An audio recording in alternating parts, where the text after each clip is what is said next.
Well, it set up water reform as a national priority, and importantly, what it forced the governments of Australia to do was to put water reform on the COAG table, so that the leaders of the governments at both federal and state level had to focus on water reform, which hadn't been the case before then.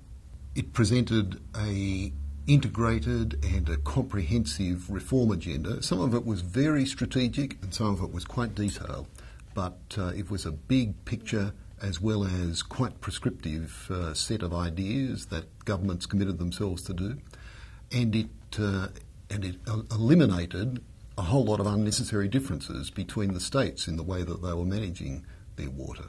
Importantly, it introduced arrangements that had the governments of Australia scrutinised for the delivery of their reform commitments. All the governments had signed on to certain commitments, and arrangements were set up and institutions were set up to establish scrutiny arrangements so that there was public comment on how governments were going against their commitments. And that was a really important part of the reform process.